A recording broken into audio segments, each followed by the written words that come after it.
Welcome back student. पिछले video में अपन natural parthenogenesis की चर्चा कर रहे थे, जिसके दो टाइप अपन पढ़ चुके थे, complete parthenogenesis and incomplete parthenogenesis, जिसके कुछ एग्जांपल्स अपने डिस्कस किए थे। उसका जो थर्ड टाइप है वो है पीडोजेनेटिक पार्थिनोजेनेसिस। का मतलब है larva of some insects lays egg which develop parthenogenetically into new generations of larva। कुछ जो लार्वा होते हैं कुछ इंसेक्ट्स के, वो एग ले करते हैं, मतलब अंडे देते हैं और वो डेवलप हो जाते हैं parthenogenetically into new generations of larva. तो ये जो तरीका है कि लार्वा से नए लार्वा बन रहे हैं पार्थिनोजेनेटिकली विदाउट फर्टिलाइजेशन, वो प्रोसेस कहलाती है पीडोजेनेटिक पार्थिनोजेनेसिस। ये पीडोजेनेसिस जो प्रोसेस है वो अपन आगे पढ़ेंगे, नियोटेनी और पीडोजेनेसिस, वहां थोड़ा सा और डिटेल में इसको डिस्कस करेंगे जब भी इसका नेक्स्ट वीडियो इस टॉपिक पे बनेगा तब। Such parthenogenesis among larva is termed as paedogenetic parthenogenesis. और जो ऐसे जो लार्वा बनते हैं उनको अपन कहते हैं पीडोजेनेटिक पार्थिनोजेनेसिस प्रोसेस के द्वारा बने हुए लार्वे। अब जो दूसरा मोड आता है या दूसरा जो टाइप आता है वो आता है आर्टिफिशियल पार्थिनोजेनेसिस, मतलब कृत्रिम पार्थिनोजेनेसिस जो प्रक्रिया है वो अपन डिस्कस करेंगे। The eggs, which always develop into the young individual by the fertilization, sometimes may develop parthenogenetically under certain artificial conditions। जो सपोज अगर नॉर्मल प्रोसेस के द्वारा वो फर्टिलाइजेशन के बाद कोई अगर एम्ब्रियो बन रहा है, वहां पे वो नेचुरल फर्टिलाइजेशन ना होके वहां पे अगर अपन उसको इंड्यूस करते हैं पार्थिनोजेनेटिकली अंडर सर्टेन आर्टिफिशियल कंडीशन, मतलब अपन मैन मेड तरीके से उनको इंड्यूस करते हैं ताकि वो पार्थिनोजेनेटिकली एक नए इंडिविजुअल में या एम्ब्रियो में डेवलप हो, तो this type of parthenogenesis is known as artificial parthenogenesis. मतलब वहां पे कृत्रिम रूप से उसको डिस्टर्ब किया जाता है, स्टिमुलेट किया जाता है, वो प्रोसेस जो कहलाती है वो है आर्टिफिशियल पार्थिनोजेनेसिस। इससे पहले वाली जो प्रोसेस थी नेचुरल पार्थिनोजेनेसिस, उसमें मैन मेड कोई इश्यूज नहीं थे, मतलब इंसान का या फिर अपना कोई रोल उसमें नहीं था, लेकिन यहाँ पे अपन उसको इंड्यूस कर रहे हैं, अपन स्टिमुलेट कर रहे हैं, इसलिए वो आर्टिफिशियल पार्थिनोजेनेसिस कहलाएगा। The artificial parthenogenesis may be induced by various chemical and physical means। अब ये जो आर्टिफिशियल तरीके क्या है, किस तरीके से अपन उसको इंड्यूस कर सकते हैं, वो या तो हो सकता है किसी केमिकल के थ्रू अपन उसको इंड्यूस करें या फिर उसको फिजिकल मीन्स के, मतलब कोई अपन भौतिक रूप से उसको स्टिमुलेट करें। किस तरीके से अपन इंड्यूस कर सकते हैं आर्टिफिशियली, वो इस डायग्राम में दिखाया है। नेचुरली जो अपन देख रहे थे वो क्या होता है कि फर्टिलाइजेशन में ये एग सेल और ये स्पर्म आते हैं और दोनों मेटिंग होती है, मतलब इनका फर्टिलाइजेशन होता है और एक डिप्लॉइड या एक एम्ब्रियो या जाइगोट बनता है, जिसमें एक जो जीनोम है वो मदर से आता है और दूसरा जो है वो फादर से आता है, और इस तरीके से डिप्लॉइड जीनोम इनका होता है, one maternal and one paternal genome. ये तो हुई नेचुरल, मतलब फर्टिलाइजेशन में अपन बात करें जो एक ऑब्वियस ही प्रोसेस है। लेकिन अपन इसको आर्टिफिशियली किस तरीके से कर सकते हैं। सपोज ये एग सेल है जो कि मेटरनल है कंप्लीटली, मतलब मदर सेल का जीनोम है। अब इसको अपन आर्टिफिशियली स्टिमुलेशन दे सकते हैं, मतलब इसको अपन इंड्यूस कर सकते हैं। कैसे? कैल्शियम आइनोफोर के द्वारा इसको ट्रीट कराएं, या फिर इलेक्ट्रिकल एक्टिवेशन, मतलब इसको इलेक्ट्रिक शॉक दे, या फिर micro injection of calcium into cytoplasm, या फिर अपने कोई माइक्रो इंजेक्शन के थ्रू कैल्शियम इंजेक्ट कराएं इस सेल के एग सेल के साइटोप्लाज्म में। दूसरा, इनहिबिशन ऑफ एमपीएफ, जो साइक्लिन भी है इसको अपन इनहिबिट कर दें और साइक्लोहेक्सामाइड से ट्रीट करें। और blockade of second polar body extrusion, और जो सेकंड पोलर बॉडी बन रही है उसको, इसके एक्सक्लूजन को अपन रोक दें। तो ये तरीके हो सकते हैं आर्टिफिशियल स्टिमुलेशन के। ऐसे में फिर क्या होगा, स्पर्म तो है ही नहीं यहाँ पे, तो अपने एक तरीके से रोक दिया है। अब ये जो मदर का जो जीनोम था ये डबल होके मतलब डिप्लॉइड जीनोम बना लेता है, मतलब यहाँ पे पेरेंट जो फादर का जो जीनोम था वो नहीं है, सिर्फ मदर का ही जीनोम डिप्लॉइड कंडीशन में आ गया। तो इसलिए अपने स्टिमुलेट किया आर्टिफिशियली तरीके से, तो ये डिफरेंट हो जाता है इस नेचुरल प्रोसेस से। फिजिकल मीन क्या क्या हो सकते हैं, किस तरीके से अपन उसको फिजिकली अपन उसको स्टिमुलेट कर सकते हैं। तो द रेंज ऑफ टेम्परेचर में induce parthenogenesis in the egg. अगर अपन उसको जो टेम्परेचर की रेंज है वो डिस्टर्ब करते हैं, जैसे 30 degree Celsius to -10 degree Celsius में अगर उसको अपन करें तो वो पार्थिनोजेनेसिस की प्रोसेस इंड्यूस हो जाती है एग्स के अंदर। Electrical shocks can cause parthenogenesis, अगर उसको इलेक्ट्रिक शॉक दिया जाए एग को तो वो पार्थिनोजेनेसिस की प्रक्रिया कर सकते हैं।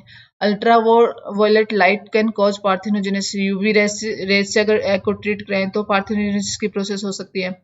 And when the eggs are picked by the fine glass needle, the development of young one takes place parthenogenetically.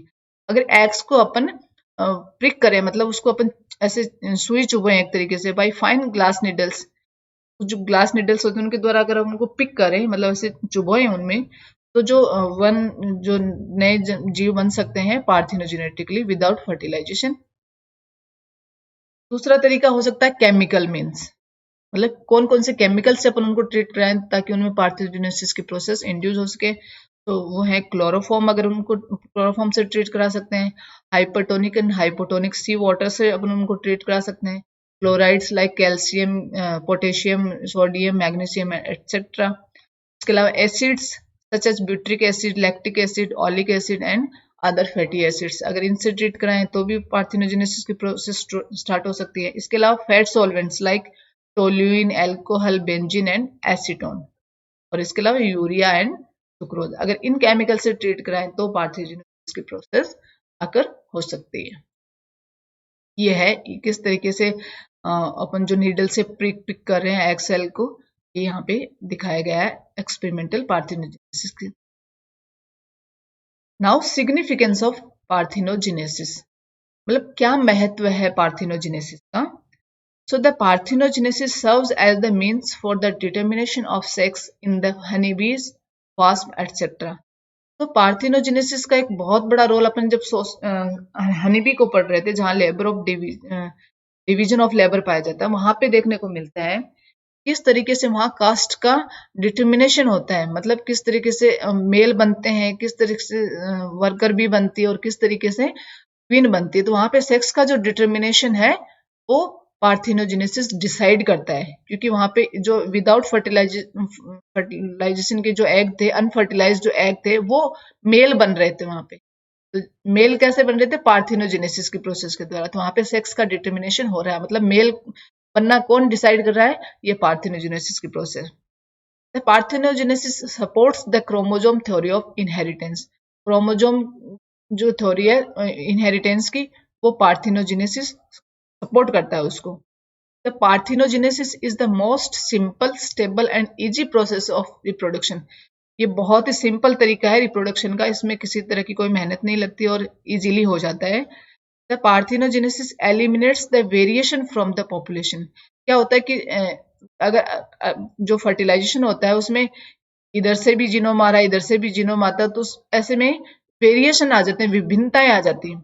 लेकिन पार्थिनोजेनेसिस में क्या होता है, एक ही इंडिविजुअल का जीनोम आगे बढ़ता रहता है, तो उस वजह से वेरिएशंस, विभिन्नताएं नहीं आती हैं। पॉपुलेशन होगी वो लगभग एक ही तरीके की पॉपुलेशन होगी।